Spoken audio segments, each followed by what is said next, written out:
Destruction Allstars, a game that was supposed to come out on launch day with PlayStation 5, Sony decided to delay this game to February 2nd. Upon the news that this game was delayed, they also announced that this game was going to become part of a PlayStation Plus free game for the month of February. Thankfully, they made that decision because this game, which was originally listed as a full-priced game, is nowhere near worth spending money on. Granted, there is a lot of good things about this game. I think the graphics are really good. I think they're colorful. I think the performance is really good. The game does run at a pretty solid 60 frames per second. I also think the controls are very tight, intuitive, and easy to get into. This game also has 16 different characters, each with their own unique personality and abilities. And the fact that this game is free is the only reason why anyone should be playing this game. It's not that the game is bad, don't get me wrong.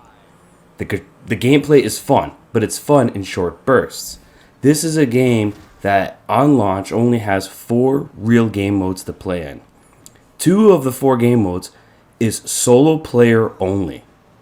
And the other 2 is like team-based 8 versus 8 with objectives to achieve in order to win the match. The problem with this is the best mode is the solo mayhem mode, which is basically free-for-all deathmatch. And this is unfortunate because you can't play this mode with friends.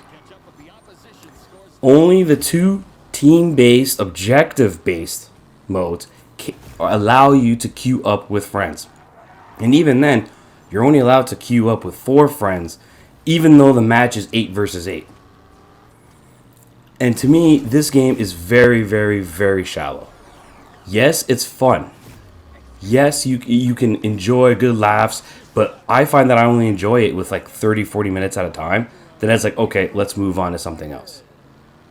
The game lacks depth like crazy. I mean, the cosmetics that you can earn in the game, nothing stands out to me as anything special.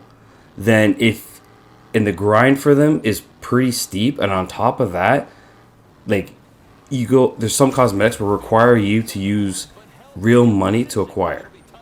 There's also a single player mode that's like challenge based. Basically, you play as a designated character and you're going in a 1v1 against an AI who plays a character that is the rival to your character.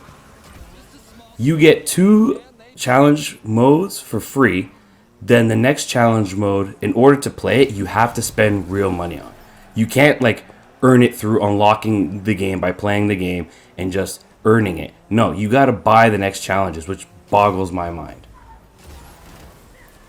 This is a game that's supposed to be multiplayer based, but when you have 4 modes and only 2 of them allow you to play with friends, and out of the 4, personally, 2 of them are fun, the other 2 are not.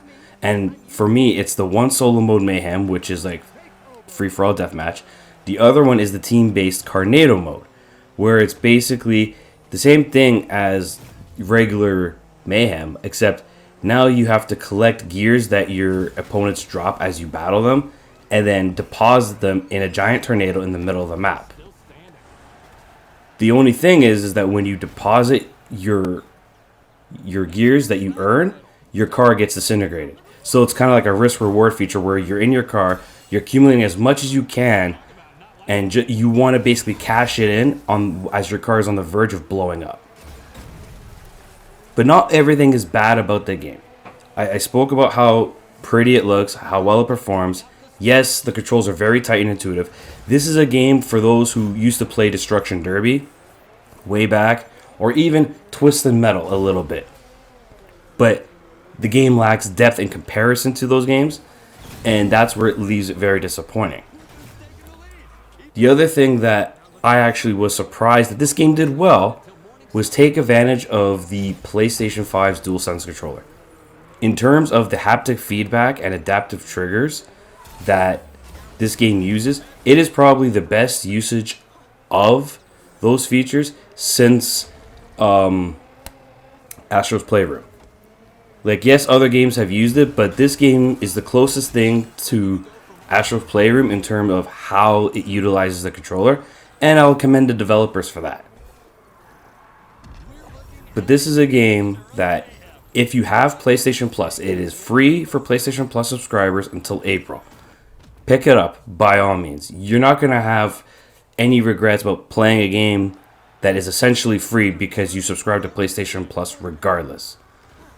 But if you're going to purchase this game after the fact with real world money, don't bother.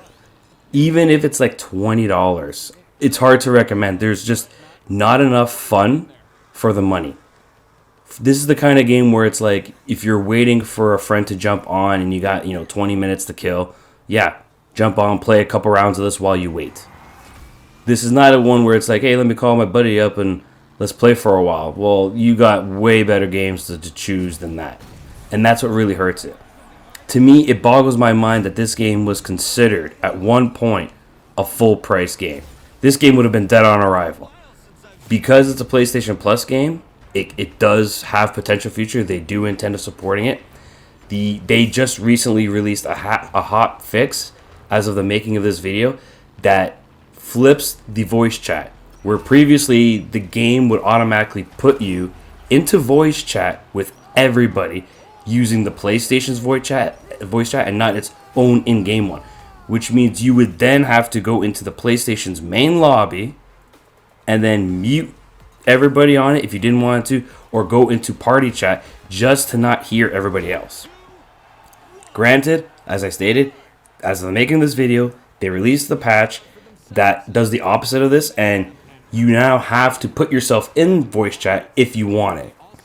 And that's now the default setting, so kudos to that for working quick on that. They did say they intend to support this game and add, more characters and more cars, more modes, free for everybody. They won't divide the player base that way, and that microtransactions are restricted to cosmetic only. So for a future down the road, maybe down the road this game is worth $20, $30, maybe.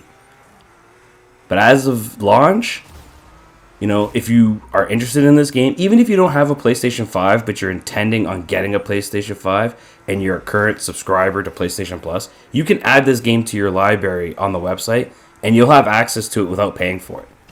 And if you're going to do that, or if you're like myself who already has a PS5 and you have PlayStation Plus, yeah, sure, great. This is a game that's going to be on my hard drive personally for a while, because I don't mind messing around from time to time when I don't have that much time to kill and I just don't want to think and don't want to try hard. Yeah, I can have fun for short bursts. But it's unfortunate that the best mode, in my opinion, which is the deathmatch mode, I can't even play that with friends. So it is very hard to recommend this game. Personally, I'm giving this game a 5 out of 10. I only recommend it if you got PlayStation Plus. Please like and subscribe, and I hope to see you guys next time.